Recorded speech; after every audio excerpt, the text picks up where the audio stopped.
Hello, hello. Welcome back to another edition of Sleepy Time, where we're reading the Red Book of Lord of the Rings by Frodo Baggins. So let me tuck you in and take a deep breath.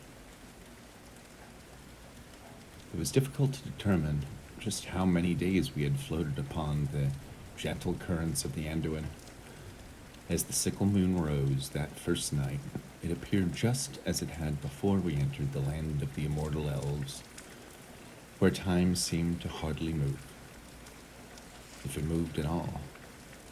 We were grateful not to have seen signs of enemies, though by the fourth night Sam thought he saw a log with eyes.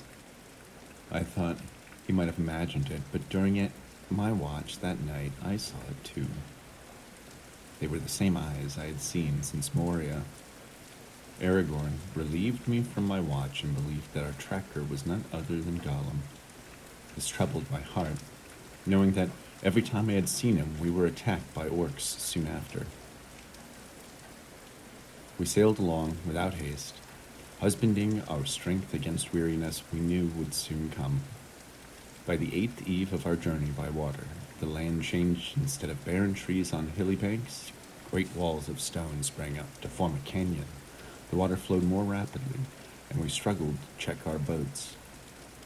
The sound of orc arrows speeding past our ears meant we were easy targets. One arrow smote me in the back, but the shirt of Mithril again proved to be worthy protection. Other arrows missed or nearly missed us. We paddled on to calmer currents and laid the boats ashore. At that moment, Legolas cried out as a great dark shape flew towards us from the south. I felt a deadly chill as the distant memory of my mortal wound overtook my senses anew. I saw nothing, but heard Legolas's bow twang. A harsh scream like a crook filled the air, and the winged beast fell into gloom somewhere beyond the eastern shore. It was 25 of January when Sam and I heard a voice, one familiar but changed somehow. It was not the Strider we had met at Bree who bade us to behold the pillars of the Argonath, but it was Aragorn, Elisar, who spoke in that moment. Proud and strong was his voice as he hailed the likenesses of his sires of old, hewn into the massive stone walls on either side of the river. Isildur and Anarion flanked the pass and towered high, looking northward over the Anduin, with arms outstretched in warning. Just beyond the pass was a wide lake, the Renhithwil, which met the sky at the horizon in the great mist of the Rauros Falls, roaring and endless. The 10th day of our journey was over, and we rested under the shadow of the hills. The morning broke with red clouds like burning flames. Sting's pale glow warned of orcs in the distant eastern shore, where the company would go next had not been wholly settled.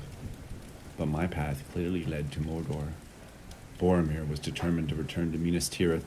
Aragorn was torn between traveling with Boromir or with me. The decision was given to me, and haste was required. I departed to be alone with my thoughts for just an hour. Wandering aimlessly uphill, I came to a grassy place and paused. Unfriendly eyes were upon me. I turned to see Boromir. To my surprise, his face was smiling and kind, as if nothing said at Elrond's council had been heeded. He spoke once more of the ring being used as a weapon against the enemy, not wanting it destroyed. His gentle words sounded like wisdom to my ears, but my heart warmed to me that evil intent brewed behind his gaze.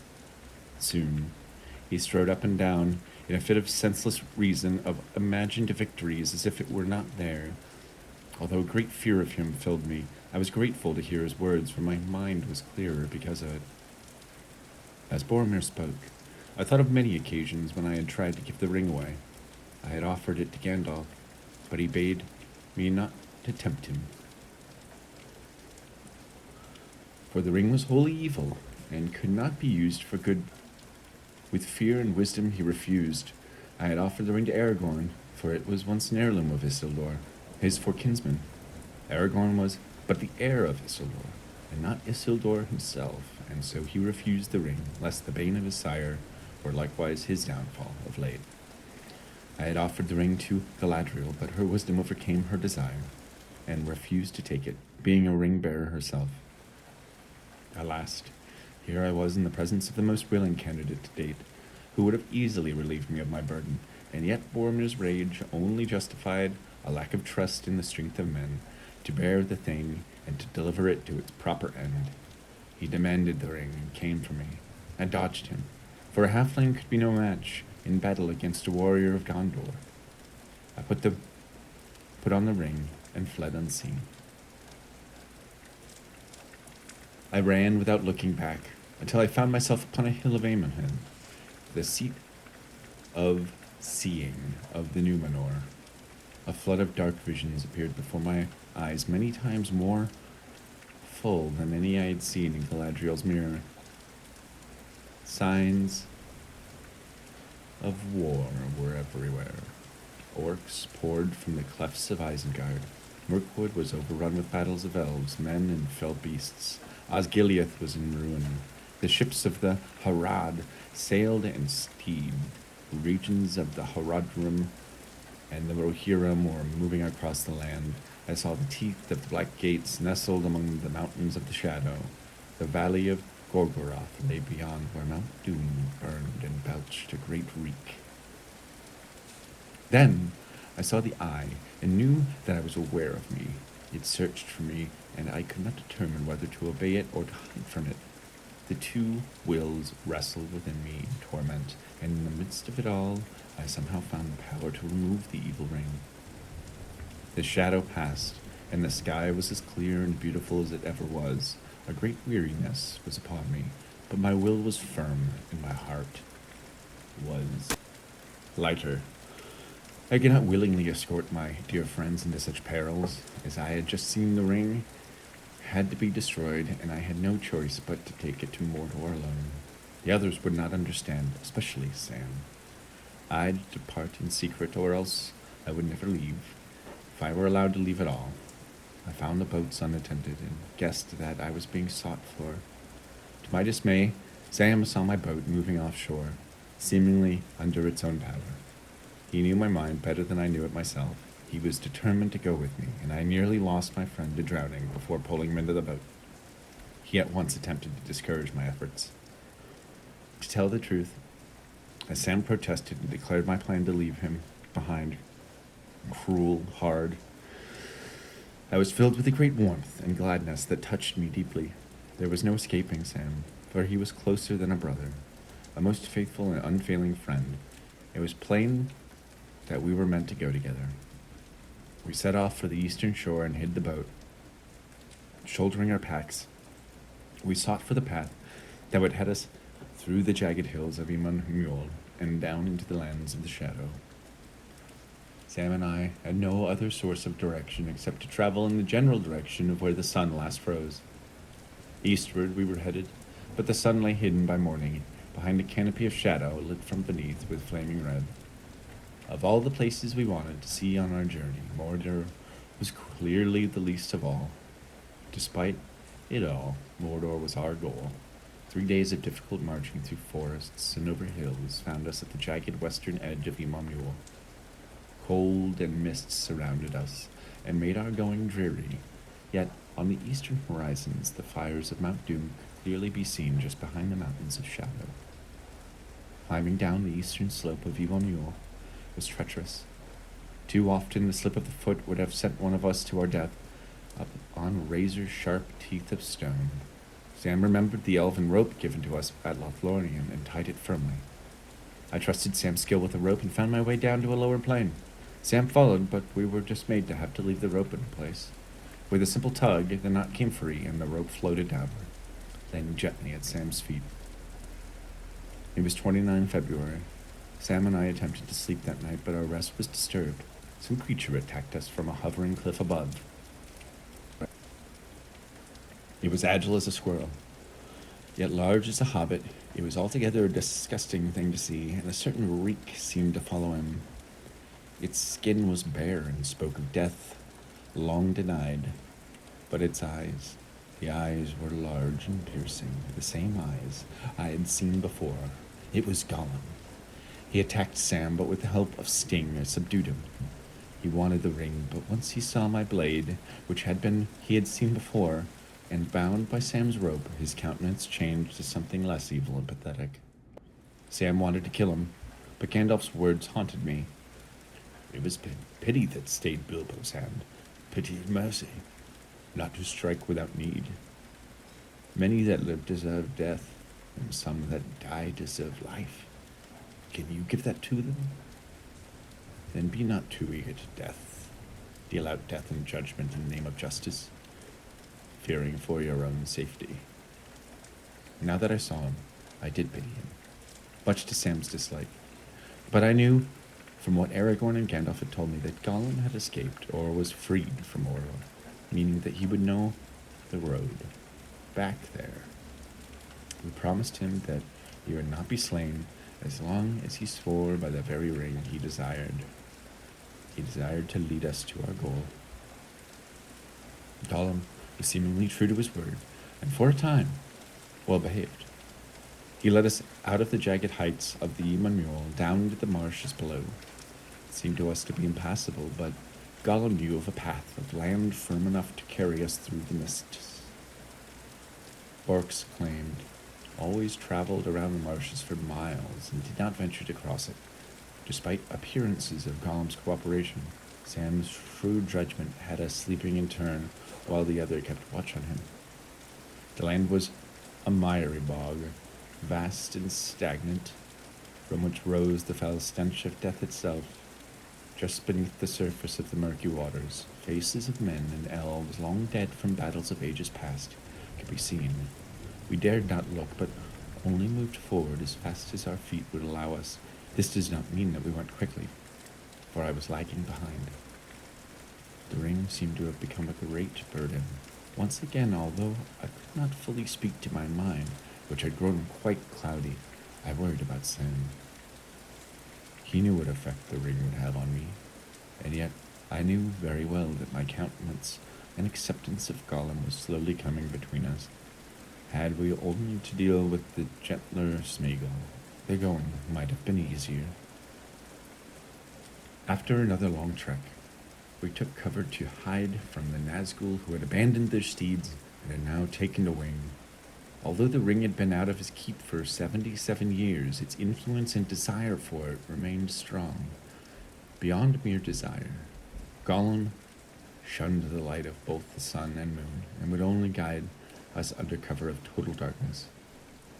Because of the lingering threat that Gollum's evil side might emerge at any time, as we drew closer to the end of our journey, Sam was ever vigilant. I knew that he felt forfeited his hard-earned sleep for my sake. Early one evening, as I roused from a sound rest, I found Sam and Smeagol engaged in conversation. Rather, it was Sam suspiciously listening to Smeagol, who sounded as one who had nearly been caught in a questionable act. It was the evening of El March when we reached the Black Gates. It was here that I released Smeagol from his oath and set him free. He seemed not to want to leave, and also forbade me not to enter the realm of Mordor at this location. It was here that he spoke of a new way into the Dark Land, one he had not mentioned before. Sam was even more suspicious of him. I was overcome with choosing which manner of death would most likely include the destruction of the ring. For death was a bitter certainty in our minds, and no matter how the odds were reckoned, yet it seemed true enough that entering Mordor through the Black Gates would not only mean death, but also a failure in my mission. As I debated the matter in my own mind, we watched legions of strange men from lands to the south and east marching into Morannin's front door. 2 watchtowers like teeth on either side of the gate were heavily guarded, no doubt Gollum's secret way must also be carefully watched. But I now saw that my original plan would be quite impossible. I had no other choice but to chance Gollum's counsel. At dark, we set off southward along the feet of the Mountain of Shadow. For a time, it seemed that the eye watched over every move until a strategic curve in the mountains stood between us and the tower of Minas Morgul, where the eyes of Sauron dwelt. It was about 30 leagues to the crossroads above Osgiliath, but we only managed to cover 8 leagues that night, before weariness took the rest of us, as we took our rest and set out again by nightfall. By first light we found ourselves in groves of strange shrubs and pines. Some time had already come to areas in the south. The climb was gentler, and all around the fragrance of fresh herbs filled the air. We found fresh water and bathed ourselves, after which we took refuge in the heather. I left my 2 traveling companions to sort out their remaining differences while I took my rest. I suspect that neither of them slept. In fact, it seemed that they had been quite busy. Sam presented me with a rather humble stew of rabbit nerves. I wondered if starting a fire were not unwise, but it seemed worth the risk to Sam, who longed for potatoes and onions and other familiar staples of Shire fire. Nonetheless, the stew was hot and welcome, changed to days of lembas and rations of water. Sam went to the stream to rinse his pots, but he left his fire smoldering. As he rushed back to put it out, we heard the sound much like a bird call, but very strange. If it were really a bird making that sound. Suddenly we encountered 4 of the big people and felt that our journey had met its end. Clad in green and brown hoods, with long arrows and keen swords, I thought at once of Boromir, whom one of the men in particularly resembled. He introduced himself as Faramir, captain of Gondor, and he questioned me sorely. He and his men were wary of all travelers in the land of Ithilien, and were dedicated to the cause of protecting it against the southern and foreigners in service of the enemy. I introduced myself and Sam, and then gave them the names of the rest of the fellowship who set out from Rivendell under the counsel of Elrond. The very name of Boromir roused great interest among the men, an interest that was not entirely rooted in trust. They hardly understood what a halfling was, and clearly doubted whether I actually knew Boromir. To garner Faramir's trust, I recounted a dream that Boromir claimed to have shared with his brother. Seek for the sword that is broken. In Imladris it dwells. It was the vision that led Boromir to Rivendell, a vision that only Boromir and his brother could have known. I told him that the sword was in Duril, reforged, and that Aragorn was its bearer, the heir of Isildur. I also told Faramir that I was the halfling of the dream's riddle, of course, revealing that this fact raised more questions than it settled, for it was by the halfling that Isildur's bane itself would be delivered. I feared that the ring would be taken by these men with good intent to a fell, and Faramir departed to battle as more Southrons encroached nearby. Sam and I were left under the watch of 2 of his guard, and eventually found ourselves engaged in fairly friendly conversation with them. As the sun reached its highest point in the sky, a great noise ensued and seemed to draw nearer to our camp. The 2 men escorted us to a bushy cliff so that they could survey the matter while retaining careful watch on us. Southrons were fleeing from the arrows of Faramir's rangers. Sam found the battle disquieting, but he was delighted to see a real Oliphant run through the meadow below. This mummock, as our captors called it, was a sight to behold, and not easily forgotten. It had legs like tree trunks and ears like the sails of a large ship. Its long, snake-like nose was flanked on either side by great horns of ivory. It carried hordes of men on its back in a structure that would have made for a sizable house. The ground quaked as it walked. It was good to see Sam, lighter of heart.